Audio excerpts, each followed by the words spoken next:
The morning of June 19, 1944 broke clear and hot over the Philippine Sea. Aboard the carrier Taiho, Japan's newest and most advanced flat-top, Admiral Ozawa stood on the bridge, watching his strike aircraft launch into the pre-dawn darkness. This was to be the decisive battle, the one that would turn the tide.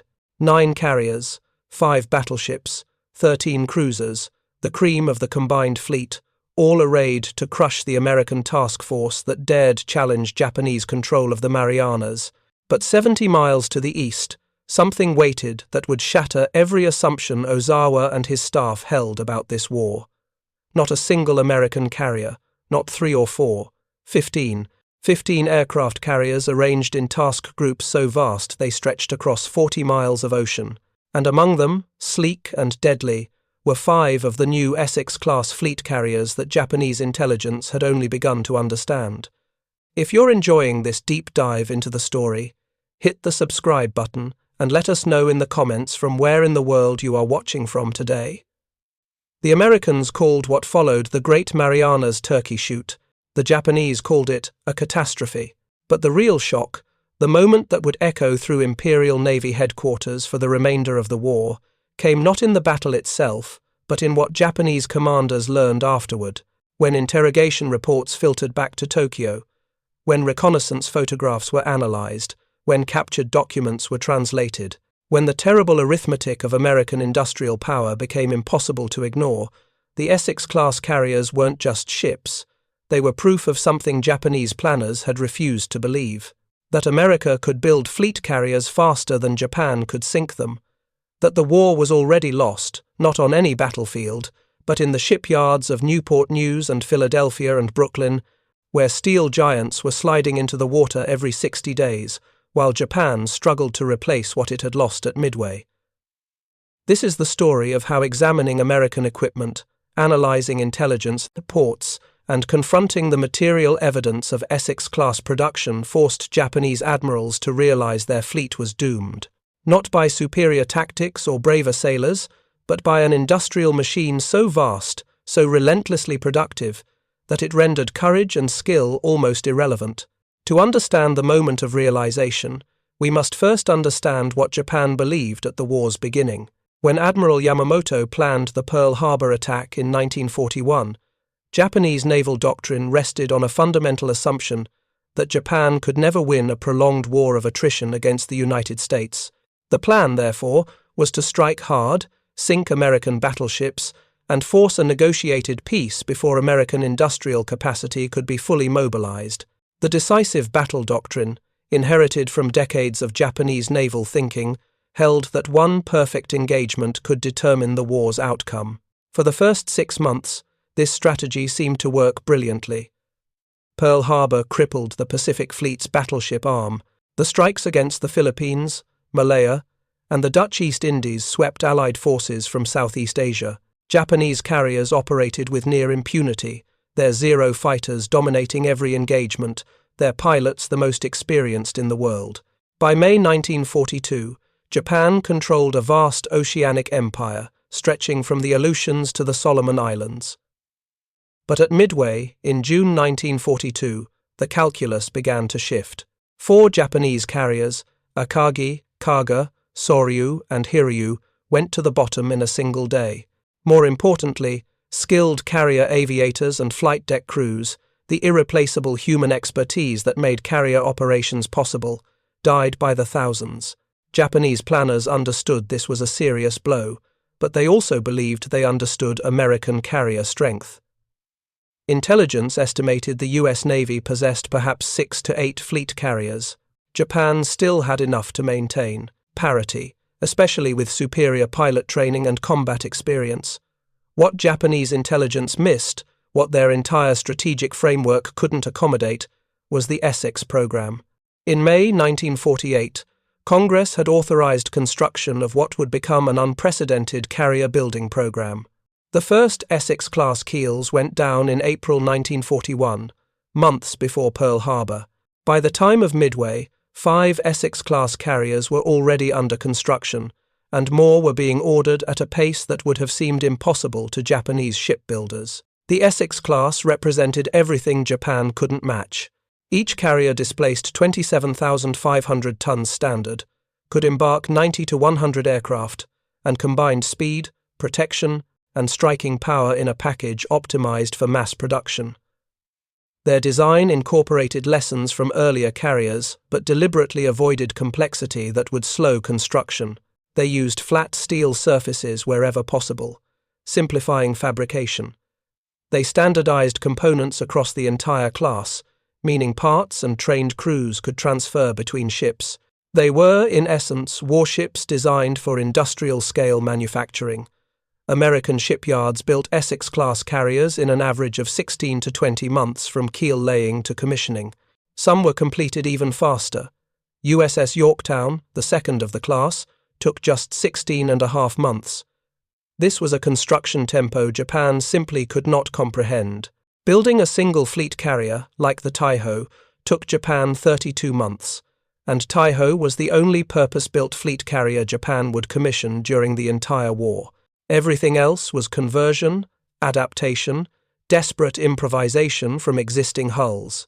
The first hint of what was coming appeared in August 1943, when USS Essex herself joined the Pacific Fleet.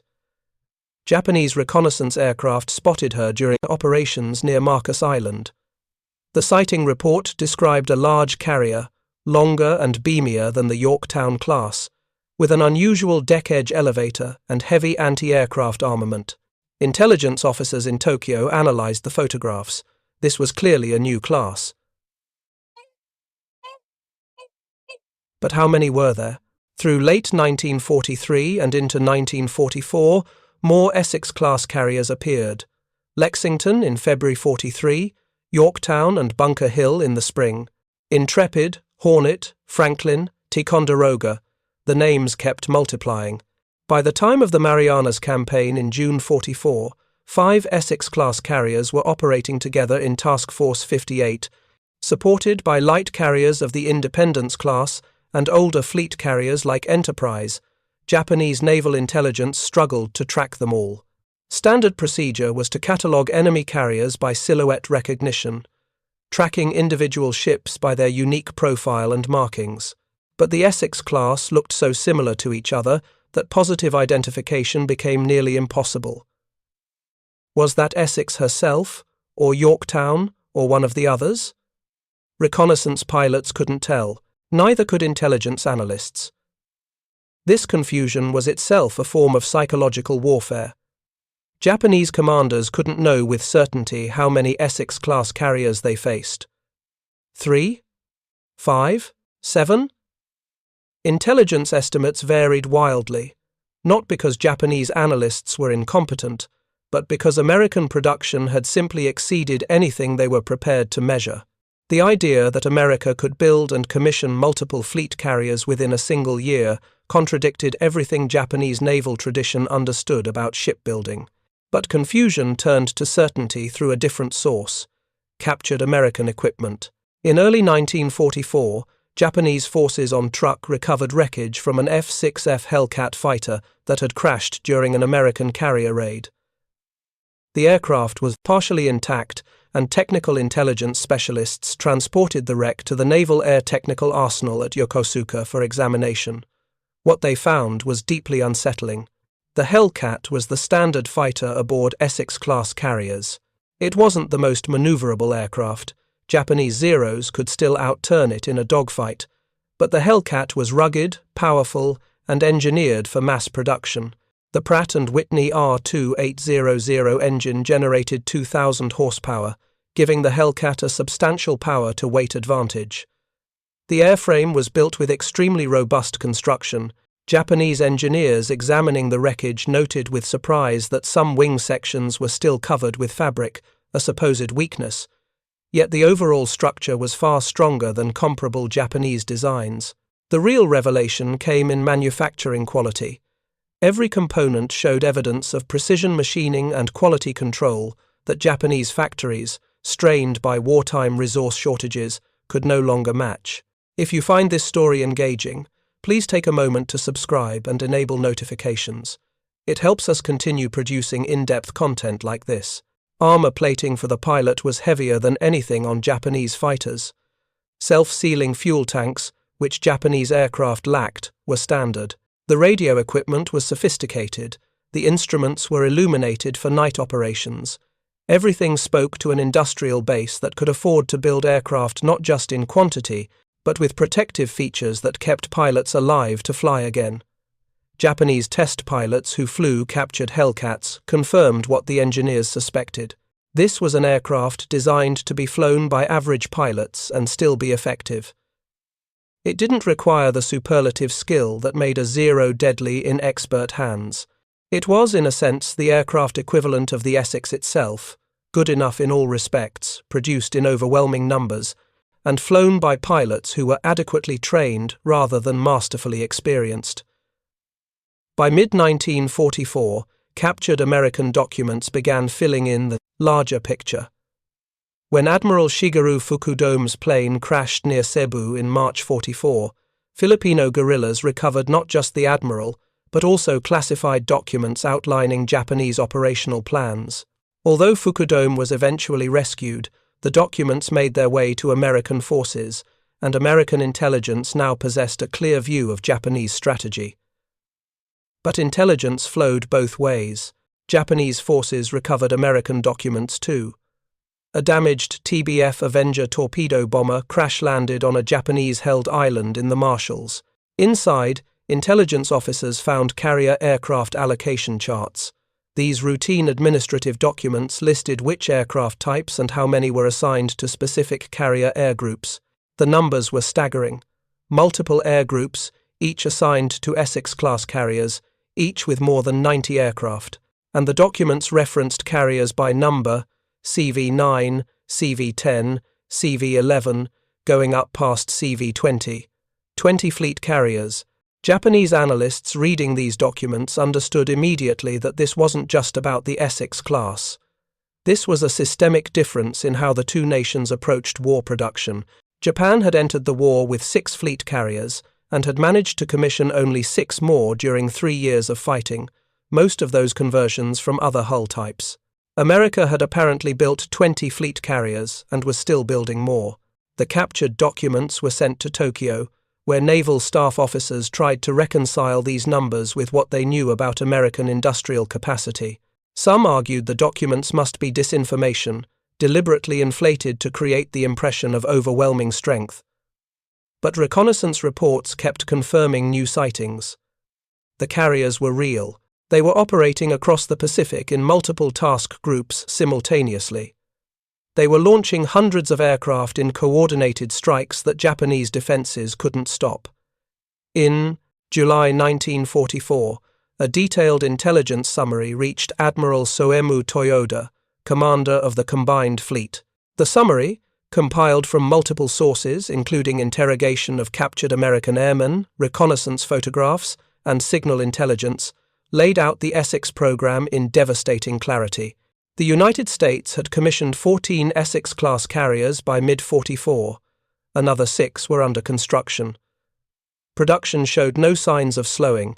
Each carrier operated an air group larger than Japan could field. Each carrier was supported by a vast logistical network that kept them supplied, repaired, and operational for extended periods. The summary included a comparison that made the industrial disparity impossible to ignore. Japan's newest carrier, Taiho, had taken 32 months to build. America's Essex-class averaged 20 months. Japan had built 1 purpose-built fleet carrier during the war. America had built 14 and was working on 6 more. Japan struggled to find trained pilots to fly from the carriers it had.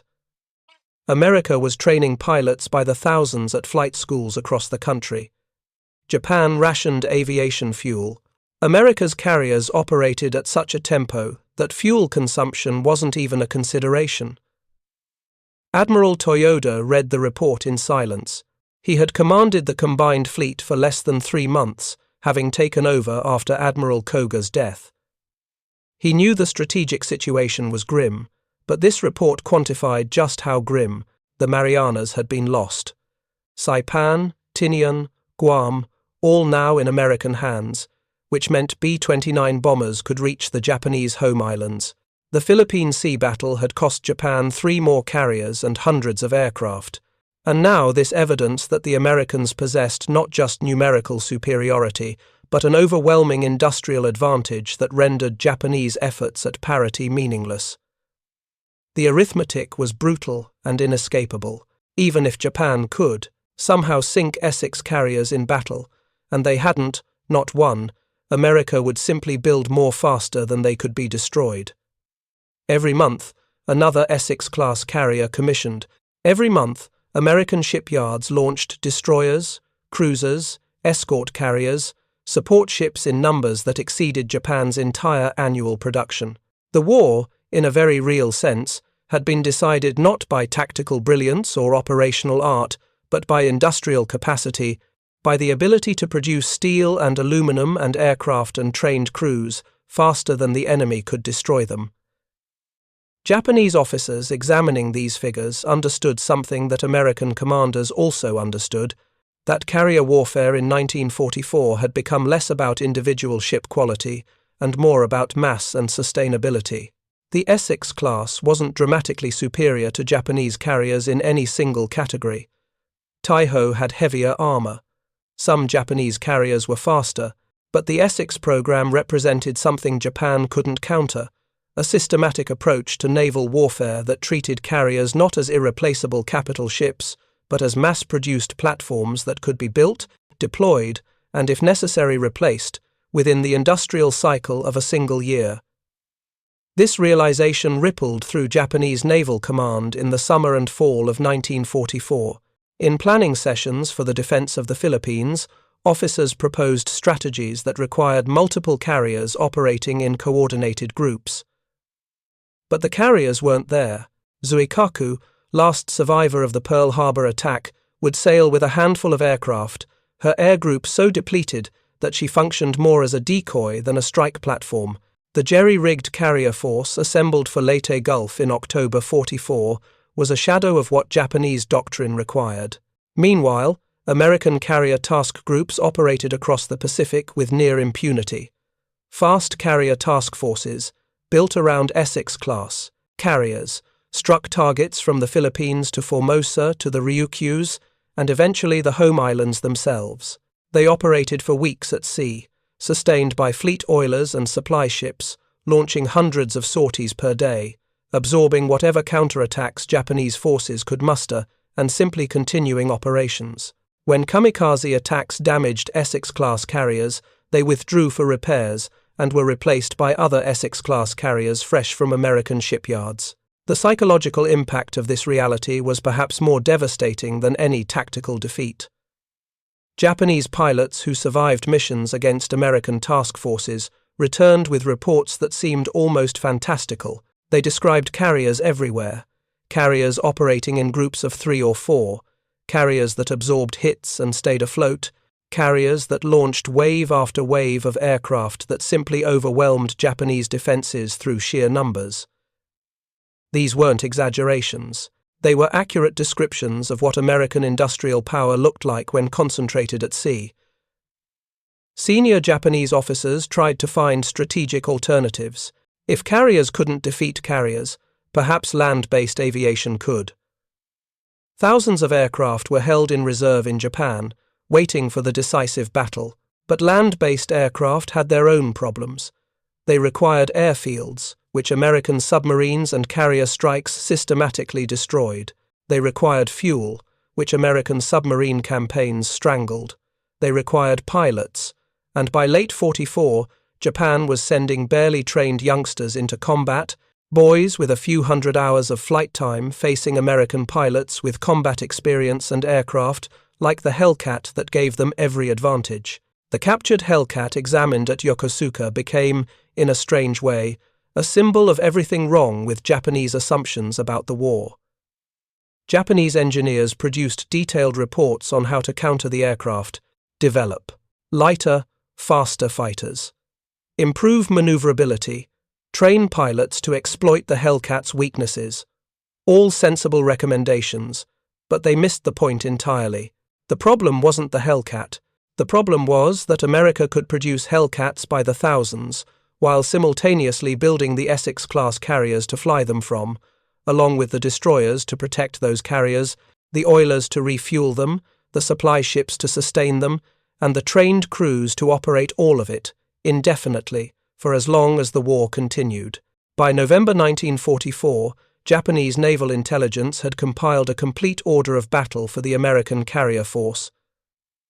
17 Essex-class carriers were now operational. Task Force 38 alone operated 11 fleet carriers, supported by light carriers and a screen of battleships, cruisers, and destroyers. This single American task force possessed more carrier-based aircraft than the entire Japanese Naval Air Force, and there were other task forces operating simultaneously in different parts of the Pacific. The intelligence summary included something else. Information extracted from captured American logistics documents. These documents revealed the maintenance schedules for Essex-class carriers. Each carrier rotated through a cycle, several months of operations, then a brief refit, then back to the front. The cycle was sustainable because there were enough carriers to keep multiple task groups operational while others rested. Japan had no equivalent system. Japanese carriers that suffered damage often remained under repair for months because there were no replacements. One particular document, a standard Navy requisition form recovered from wreckage on Leyte, provided a glimpse into the scale of American support infrastructure. The form listed spare parts being shipped to an Essex-class carrier, hundreds of items ranging from aircraft propellers to fire control radar components to replacement crew bunks. Each item was catalogued with a stock number, suggesting a logistics system so vast and sophisticated that any part for any carrier could be ordered and delivered through standardized supply chains. Japan had nothing remotely comparable. Japanese carriers often cannibalized parts from damaged aircraft to keep others flying. In Tokyo, staff officers attempted to project future American carrier strength. If the Essex program continued at its current pace, the United States would have more than 20 fleet carriers by mid-45, with more commissioning every month. Even if Japan could somehow build new carriers, which it couldn't, where would pilots come from? Fuel? Aircraft?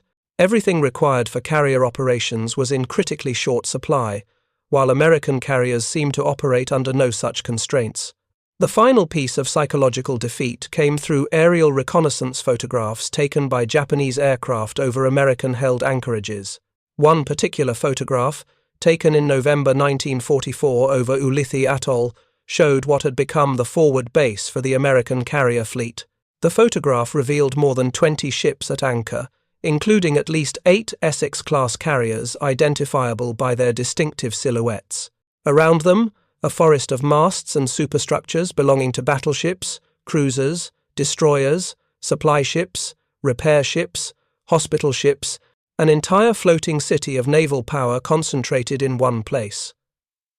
Japanese photo interpreters studying this image understood they were looking at something unprecedented in naval history.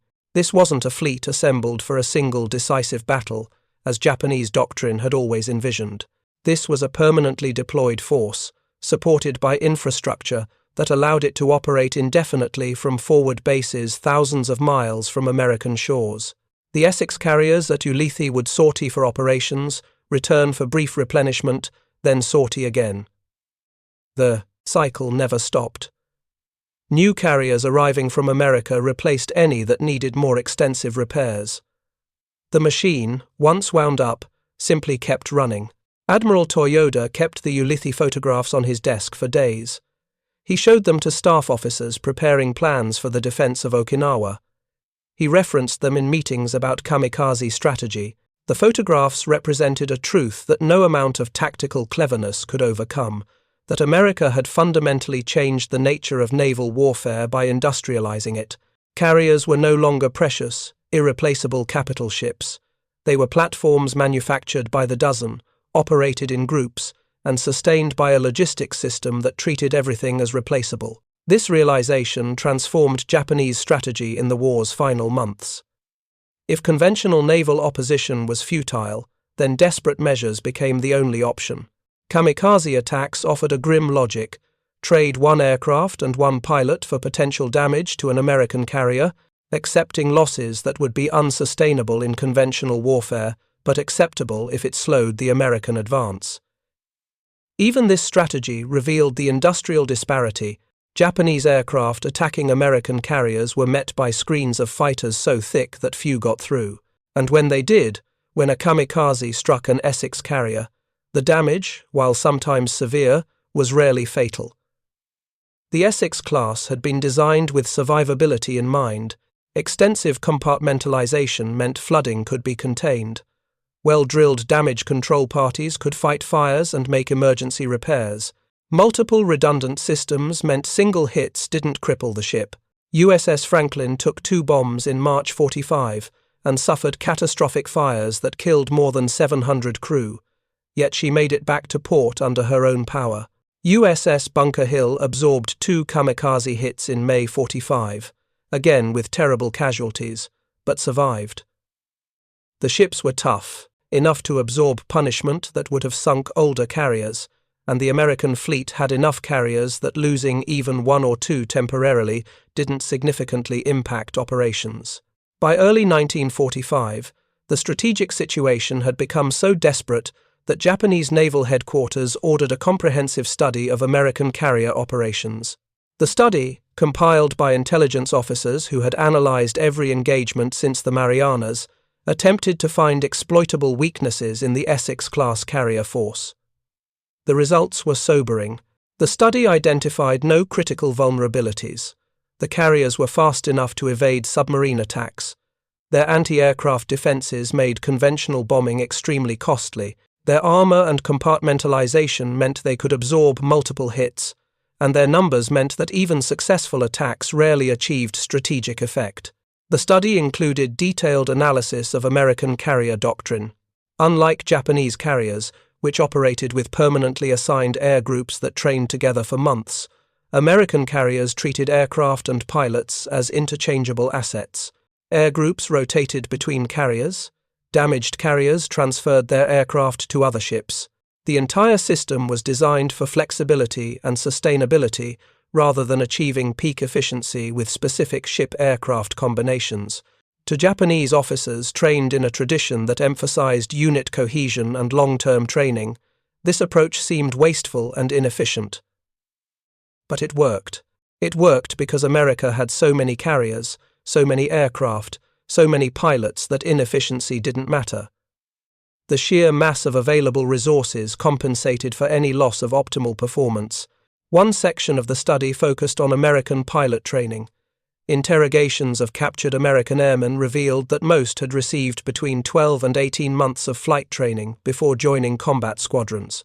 This was far less than the 3 to 4 years Japanese elite pilots had trained before the war. But by 1945, Japan no longer had elite pilots. The survivors of the early war years, the men who had struck Pearl Harbor and dominated the skies over the Southwest Pacific, were mostly dead. Their replacements received 6 months of training if they were lucky, sometimes less. They flew obsolete aircraft against American pilots in Hellcats and Corsairs, who might not be as individually skilled as pre-war Japanese aces, but who operated within a system that gave them every advantage. The American training pipeline produced approximately 5,000 new naval aviators per year. Japan's entire remaining pilot corps numbered perhaps 3,000, and that number shrank with every engagement. The arithmetic here was as brutal as the carrier arithmetic. America could sustain losses indefinitely. Japan could not. Every experienced pilot lost was irreplaceable. Every aircraft destroyed represented a shrinking inventory that could no longer be replenished. Every gallon of aviation fuel burned brought Japan closer to paralysis. In February 1945, American carriers struck Tokyo itself. Task Force 58, with 12 carriers including 7 Essex-class ships, launched hundreds of aircraft against targets around the capital. Japanese defenders scrambled every available fighter, and the resulting engagement saw fierce combat over the Kanto Plain. American losses numbered approximately 60 aircraft. Japanese losses exceeded 300, but the numbers barely captured the disparity.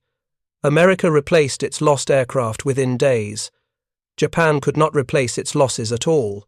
The psychological impact of watching American carriers operate with impunity off Japan's coast cannot be overstated. For 3 years, Japanese propaganda had promised that the home islands were safe, that American forces would be stopped in the outer defenses, that Japan's spirit and determination would overcome material disadvantages. Now American carriers, the Essex-class ships that Japanese intelligence had tracked with growing alarm since 1943, were launching strikes against Tokyo. The protective barrier had simply ceased to exist. Japanese naval officers who witnessed these operations understood the symbolic importance as much as the tactical reality. The carriers represented something more than military hardware. They represented a complete industrial and logistical system that Japan could not match, had never been able to match, and would never catch up to, no matter how long the war continued. This realization produced a curious fatalism in Japanese planning for the war's final months. If defeat was inevitable, then operations should aim not for victory, but for making victory as costly as possible for the enemy. The super battleship Yamato's final sortie in April 1945 exemplified this fatalistic thinking. Ordered to beach herself on Okinawa and fight as a stationary fortress, Yamato never reached her destination. American carrier aircraft, launched from Essex-class carriers and others in Task Force 58, swarmed the battleship and her escorts. Yamato absorbed multiple torpedo and bomb hits before capsizing and exploding. The sight of Japan's largest battleship, the ship that had embodied the decisive battle doctrine, being sunk by carrier aircraft without ever engaging an enemy surface ship, was a perfect metaphor for how thoroughly carrier-based aviation had transformed naval warfare. But there was another layer to the symbolism. Yamato had taken 5 years to build. She consumed resources equivalent to several smaller warships. She required thousands of trained crew, and she was sunk in a single afternoon by aircraft launched from carriers that America had built in less than 2 years each. The resource mismatch, the industrial disparity, the fundamental difference in how the two nations approached naval power, all of it was visible in that one engagement. Japanese technical intelligence continued analyzing captured American equipment through the spring of 1945, not because anyone believed it would change the war's outcome, but because the analysis provided insight into American industrial methods. Engineers examining a damaged F6F Hellcat noted that many components showed evidence of standardized manufacturing. Parts were made to precise tolerances that allowed interchangeability. Fasteners used standard sizes. Wiring harnesses followed color-coded patterns. Everything was designed for ease of maintenance and repair by mechanics who might be seeing that particular aircraft model for the first time. This approach contrasted sharply with Japanese aircraft manufacturing, where components were often hand-fitted. Different factories produced parts with slightly different specifications, and field maintenance required experienced mechanics familiar with individual aircraft quirks. The American system was less elegant, less precise in its craftsmanship, but vastly more scalable. You could train a mechanic in weeks to maintain a Hellcat adequately. A Zero required months of experience to service properly. When you had thousands of aircraft and needed to keep them flying, the American approach won. Similar observations applied to the Essex carriers themselves. Japanese intelligence officers who examined photographs and technical drawings obtained from various sources noted the standardization of systems across the entire class. Radar installations used the same mounting points. Gun directors occupied identical positions. Even crew quarters followed standard layouts. This meant that sailors transferring between ships needed minimal retraining. Parts could be stockpiled at forward bases with confidence they would fit any carrier in the class. Repair procedures developed on one ship applied to all others. The entire design philosophy emphasized reproducibility and sustainability over achieving maximum performance from each individual ship. By contrast, Japan's carrier construction had been individualized. Akagi and Kaga were converted from capital ship hulls and differed significantly in layout. Shokaku and Zuikaku were purpose-built fleet carriers, but incorporated lessons learned that made them different from earlier designs. Every Japanese carrier had unique characteristics that required specialized knowledge to operate efficiently. This approach made sense when you expected to build and maintain a small number of carefully crafted ships. It became a crippling disadvantage when you needed to replace losses quickly and operate at scale. The final Japanese carrier operations of the war highlighted just how completely the industrial balance had tilted. At Leyte Gulf in October 1944, Japan committed its remaining carrier force as a decoy. The carriers Zuikaku, Chitose, Chiyoda, and Zuiho sailed with barely 100 aircraft among them, roughly what a single Essex carried. Their mission was to draw American carriers away from the landing beaches so Japanese surface forces could attack the invasion fleet. The plan partially succeeded. The carriers drew off Admiral Halsey's Third Fleet, but American strikes annihilated the decoy force. All 4 carriers were sunk.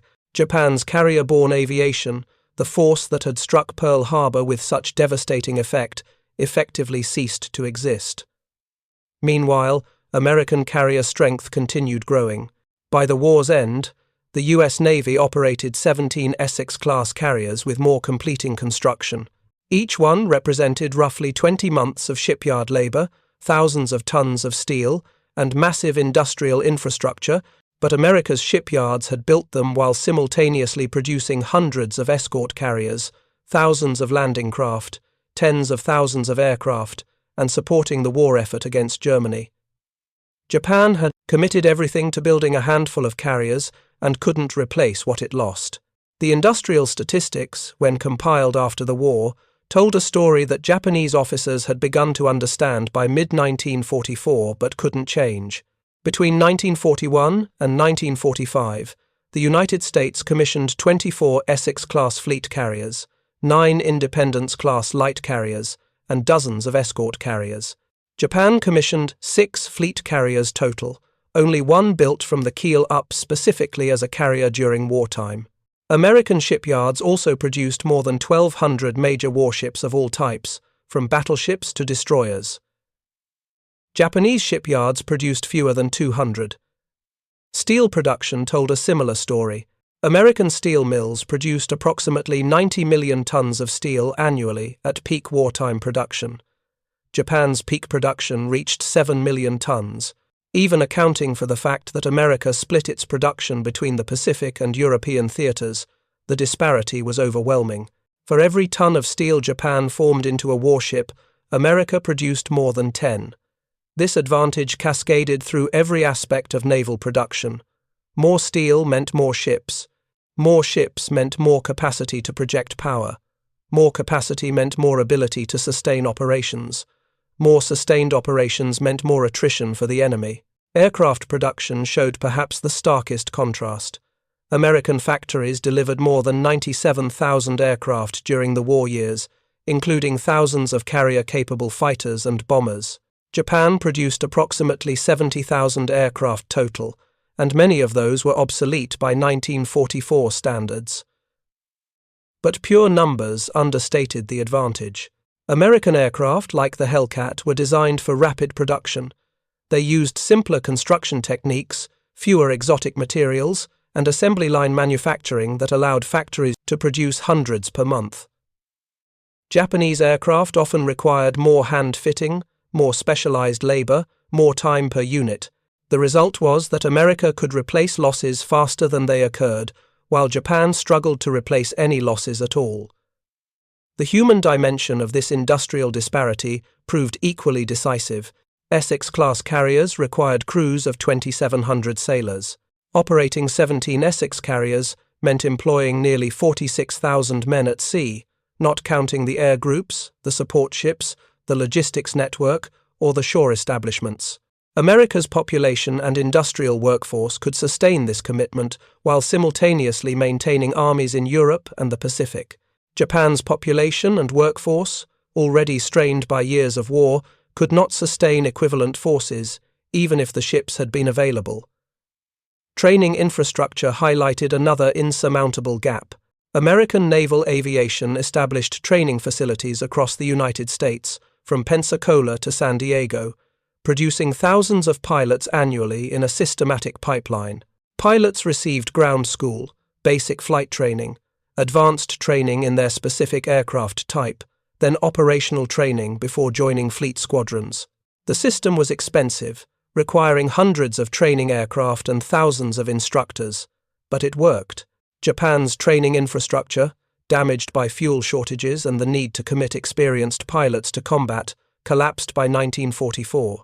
New pilots received abbreviated training because there was no fuel for longer programs and no experienced instructors to teach them. They joined combat units barely able to perform basic maneuvers and died quickly against American pilots who had flown hundreds of hours before seeing combat. By the summer of 1945, Japanese naval commanders had been reduced to planning operations with resources that existed more on paper than in reality.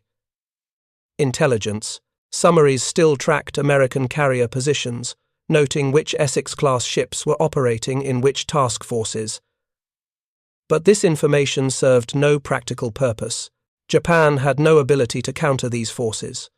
The remaining Japanese carriers, damaged or depleted, sat in port. What aircraft remained were held for kamikaze operations or last-ditch homeland defense. The naval war had become a one-sided affair, where American carriers operated unopposed and Japanese forces could only endure the attacks. The final irony came in the form of technical intelligence gathered too late to matter. In July 1945, Japanese engineers completed a comprehensive report on the Essex-class based on accumulated intelligence from multiple sources. The report detailed everything from propulsion systems to aircraft handling facilities to damage control arrangements. It was thorough, well-researched, and completely useless. Japan lacked the industrial capacity to build ships of this type, lacked the resources to operate them if built, and would surrender within weeks of the report's completion.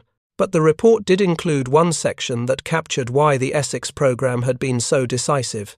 The section analyzed American naval doctrine and concluded that the United States had fundamentally reconceptualized what a carrier force should be. Rather than treating carriers as precious capital ships to be preserved for decisive engagements, America had built carriers as expendable platforms, not expendable in the sense of being carelessly risked, but expendable in the sense that losing one or two didn't cripple the fleet because replacements were already en route from American shipyards.